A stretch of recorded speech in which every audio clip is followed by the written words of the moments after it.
Decreto-Lei 5.452, de 1º de maio de 1943. O presidente da República, usando da atribuição que lhe confere o artigo 180 da Constituição, decreta, artigo 1º, fica aprovada a consolidação das leis do trabalho, que a este decreto-lei acompanha, com as alterações por ela introduzidas na legislação vigente. Parágrafo único. Continuam em vigor as disposições legais transitórias ou de emergência, bem como as que não tenham aplicação em todo o território nacional. Artigo 2º. O presente decreto-lei entrará em vigor em 10 de novembro de 1943. Rio de Janeiro, 1º de maio de 1943. O presidente, à época, era Getúlio Vargas, e o ministro na época era ministro do Trabalho, era Alexandre Marcondes Filho. O que eu sempre acho importante ler, porque já teve uma prova para a magistratura do trabalho, pretérita, não recordo o ano, nem o regional, que perguntou exatamente quem eram, respectivamente, o presidente do Brasil e o ministro do Trabalho quando da promulgação da CLT. E aí a resposta correta era exatamente Getúlio Vargas era o presidente e Alexandre Marcondes Filho, o ministro do Trabalho. Assim como a CLT foi promulgada no dia 1º de maio de 43, a Justiça do Trabalho também foi inaugurada no dia 1º de maio de 41. E aí a gente tem que lembrar também do mito da outorga dos direitos trabalhistas, que teriam sido dados de presente pelo Getúlio Vargas, né? Quando, na verdade, ele é fruto de lutas que vieram antes, tanto que o nome é consolidação, porque as leis já existiam.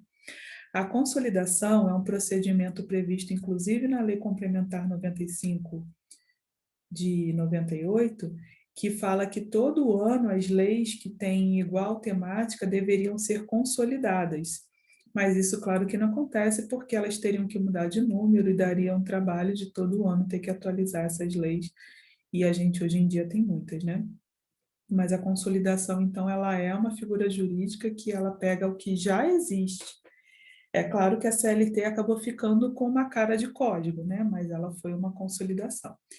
E outra coisa que ela foi recepcionada pela Constituição como lei ordinária, embora ela tenha sido feita como decreto-lei, porque a Constituição não prevê a necessidade de lei complementar para tratar de direitos trabalhistas.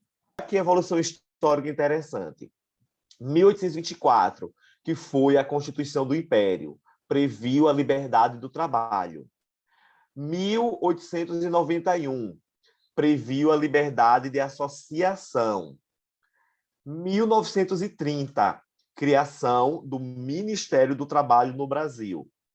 1934, primeira Constituição a vislumbrar direitos e princípios dos trabalhistas. É um marco da inserção constitucional de normas do direito do trabalho no Brasil. Culminou na valorização do direito coletivo. 1937, teve um intervencionismo estatal com características de sistema corporativo, sindicato único vinculado ao Estado e proibição da greve, que era tida como conduta antissindical. 1943, edição da CLT. Em 1946, o direito de greve é inserido na Constituição Federal. No revisaço, diz que a Constituição de 34 foi responsável por constitucionalizar o direito do trabalho, trazendo maior liberdade e autonomia sindical. A Constituição, depois da Constituição de 34, foi instituída a de 37, que instaurou o corporativismo, fortalecimento do Estado, sendo que um dos principais responsáveis é o trabalho considerado como dever social. Dessa forma, o trabalho passou a ser um direito garantido a todos. Decreto-Lei 1237, de 37, deliberou a Justiça do Trabalho no âmbito do Poder Administrativo, do Poder Executivo, com a Junta de Conciliação e Julgamento e os juízes de direito, Conselhos Regionais de Trabalho e Conselho Nacional do Trabalho. O Decreto-Lei 1346 de 37 dividiu o Conselho Nacional do Trabalho em Câmara da Justiça do Trabalho e Câmara da Previdência Social, cada um com sua procuradoria, que é o embrião do MPT. A CLT instituiu o MPT no âmbito do Poder Executivo, composto pelas Procuradorias da Justiça do Trabalho e da Previdência Social. A Constituição de 46 colocou a Justiça do Trabalho como integrante do Poder Judiciário. A Constituição de 88 trouxe o MPT como parte do MPU como instituição independente. A Emenda Constitucional 24 de 99 acabou com as juntas de conciliação e julgamento e virou Justiça do Trabalho, e aí a Emenda 45 de 2004 ampliou a competência da Justiça do Trabalho e a Emenda Constitucional 92 de 2016 explicitou o TST como órgão do Poder Judiciário. Artigo 1º. Esta consolidação estatui as normas que regulam as relações individuais e coletivas do trabalho nela previstas. Artigo 2º. Considera-se empregador a empresa individual ou coletiva que, assumindo os riscos da atividade econômica, admite, assalaria e dirige a prestação pessoal de serviços. Nós sabemos, Maria, que, consoante a melhor doutrina, principalmente capitaneada pelo ministro Maurício Godinho Delgado e pela professora Wólia Bonfim, a relação de emprego, para ela ficar caracterizada, precisa envolver alguns elementos fáticos jurídicos e jurídicos formais. Os elementos jurídicos formais são aqueles inerentes a qualquer contrato, mesmo que de natureza civil, que é objeto lícito, possível, determinado ou determinável, agente capaz e forma prescrita ou não defesa em lei, tá? Obviamente que para a validade do contrato de emprego é necessário que haja esses elementos, né? A vontade, ela tem que ser uma vontade consciente e não uma vontade, como é que eu posso dizer? Uma vontade livre, é isso dizer, não uma vontade viciada. Pois bem, só que esses elementos jurídicos formais não são eles que diferenciam uma relação de trabalho, lato sensu, da relação de emprego. Para que fique caracterizada a relação empregatícia, faz-se necessário, aliado aos elementos jurídicos formais, os elementos facto-jurídicos, ou fatos jurídicos, como alguns dizem. Que são, exatamente, o trabalho deve ser prestado por pessoa física, com pessoalidade, não eventualidade, onerosidade e subordinação jurídica. Alguns doutrinadores ainda acrescem a alteridade. Tá? E esses elementos jurídicos, nós localizamos eles exatamente nos artigos 2º e 3º da CLT, os quais devem ser analisados de forma sistemática. Quando nós lemos o artigo 2º, já vemos, considera-se empregador a empresa individual ou coletiva que, assumindo os riscos da atividade econômica, isto é, alteridade, os riscos não podem ser transferidos ao empregado, admite, assalaria, se ele assalaria, tem que ter o pagamento, a paga correspondente. O trabalhador, ele põe à disposição do empregador a sua força de trabalho. Em contrapartida, o empregador efetua uma paga para ter aquela força de trabalho à sua disposição. Portanto, a onerosidade. E dirige a prestação pessoal de serviço. Se ele dirige a prestação de pessoal de serviço, em decorrência dos poderes atendentes ao empregador, né? Poder de direção, desses poderes decorre a subordinação do empregado. E a gente sabe que existem algumas teorias para tratarem da subordinação.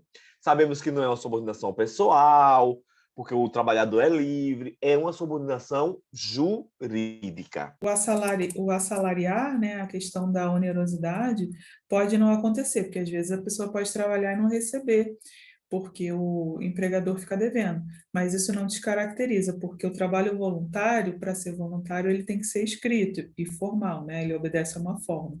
Então, se não houver a forma do trabalho voluntário, a gente entende que há uma expectativa de quem trabalha a receber. Então, essa expectativa já seria suficiente. Parágrafo 1º. Equipara-se ao empregador, para os efeitos exclusivos da relação de emprego, os profissionais liberais, as instituições de beneficência, as associações recreativas ou outras instituições sem fins lucrativos que admitirem trabalhadores como empregados. Parágrafo 2º. Sempre que uma ou mais empresas, tendo, embora cada uma delas personalidade jurídica própria, estiverem sob a direção, controle ou a administração de outra, ou ainda quando, mesmo guardando cada um a sua autonomia, integrem grupo econômico, serão responsáveis solidariamente pelas obrigações decorrentes da relação de emprego. O artigo 1º fala relações individuais e coletivas, né? O artigo 2º fala empresa individual ou coletiva, porque, na verdade, ele quer se referir a um ente coletivo. E aqui o parágrafo 1º fala que, para os efeitos exclusivos da relação de emprego, é que essas personalidades aqui, essas pessoas seriam consideradas equiparadas ao empregador. Porque, às vezes, vem na assertiva assim, para todos os efeitos, né? E aí está errado.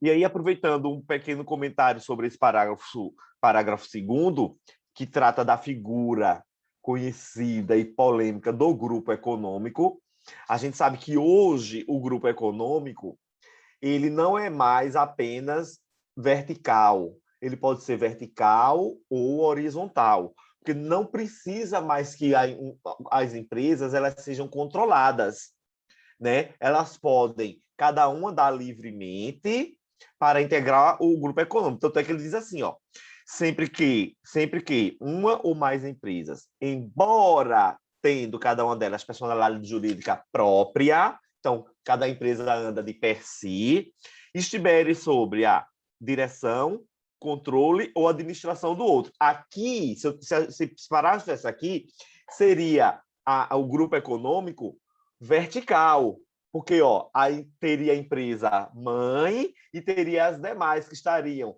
sob a direção, sob o controle e sob a administração da mãe. Então, até aqui, a gente está tratando do grupo econômico vertical. Mas aí ele diz, ou ainda quando, mesmo guardando cada um a sua autonomia, se cada um guarda a sua autonomia, veja, já não está mais falando em subordinação, em direção, né? Em administração, em controle.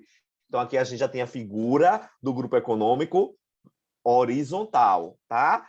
Serão responsáveis, e aqui é o pulo do gato, solidariamente. Grupo econômico, uma vez efetivamente caracterizado, responsabilidade solidária no que toca às obrigações decorrentes da relação empregatícia, ok?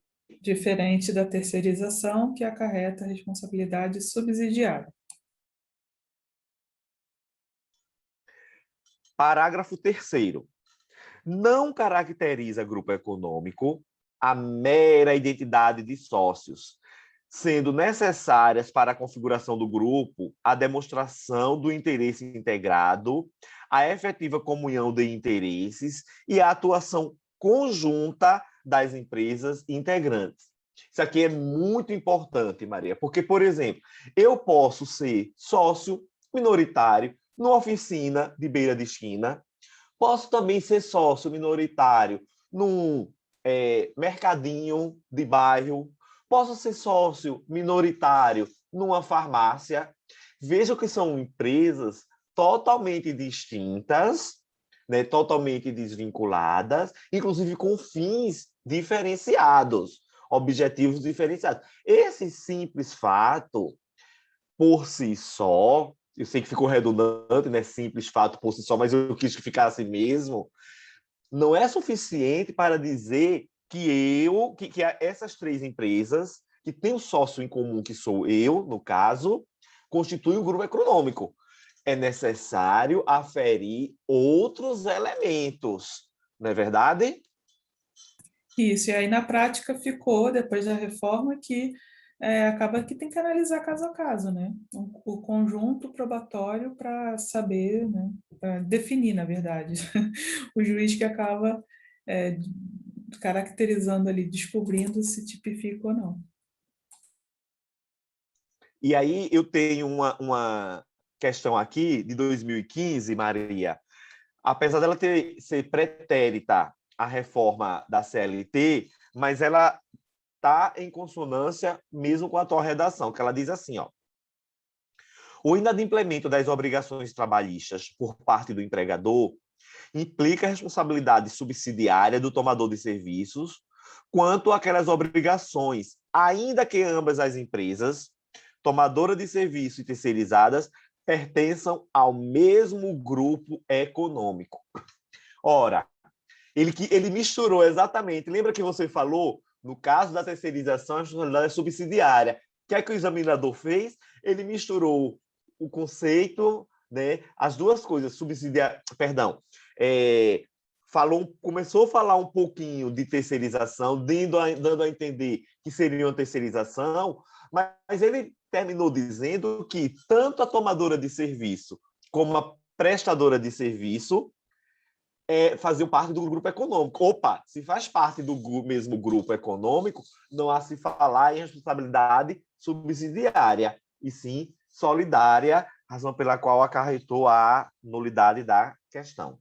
2008 que fala assim: a relação empregatícia e a figura do empregado surgem como resultado da combinação de elementos fáticos jurídicos que são: a. Prestação de trabalho por qualquer pessoa física, um tomador qualquer. B. Prestação efetuada com pessoalidade pelo trabalhador. C. Prestação efetuada com não eventualidade.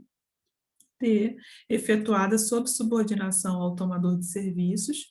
E. Prestação de trabalho efetuada com onerosidade. Assertiva correta. Lembrando que, quanto ao trabalho doméstico, a gente não fala em não eventualidade nem em habitualidade, a gente fala em continuidade, né? Só muda o termo, que na verdade lá a regra é um pouquinho diferente. Ok.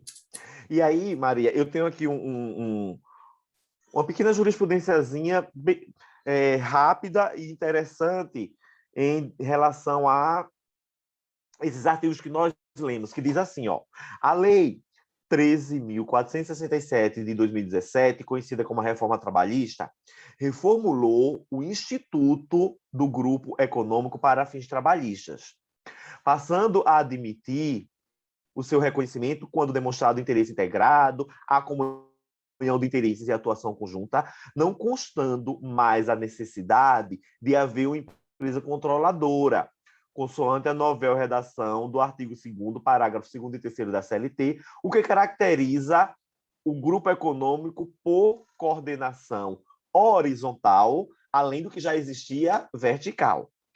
A jurisprudência do TST não vinha admitindo o grupo econômico por coordenação horizontal, mas havia uma corrente jurisprudencial e doutrinária em sentido contrário, sendo suficiente a atuação coordenada como prevista na Lei do Rural. Porque lembra que a Lei do Rural ela já previa, né, mesmo antes da reforma trabalhista, esse grupo econômico por coordenação horizontal. Foi a inspiração, né? Isso. Aqui, achei mais duas assertivas interessantes. Uma são de 2008. Uma fala assim: a prestação de serviços a mais de uma empresa do mesmo grupo econômico durante a mesma jornada de trabalho caracteriza a coexistência de mais de um contrato de trabalho, salvo ajuste em contrário. E aí o professor corrige, fazendo referência à súmula 129, dizendo que a prestação de serviços a mais de uma empresa do mesmo grupo econômico durante a mesma jornada de trabalho não caracteriza a coexistência de mais de um contrato de trabalho, salvo ajuste em contrário. E aí essa mesma questão trazia uma outra assertiva assim: Preenchidos os requisitos caracterizadores da relação empregatícia, é legítimo o reconhecimento de vínculo de emprego entre policial militar e empresa privada, independentemente do eventual cabimento de penalidade disciplinar prevista no Estatuto do Policial Militar. E essa assertiva, então, está correta, de acordo com a súmula 386. Preenchidos os requisitos do artigo 3º, é legítimo o reconhecimento de relação de emprego entre policial militar e empresa privada, independente do eventual cabimento de penalidade militar prevista no Estatuto do Policial Militar.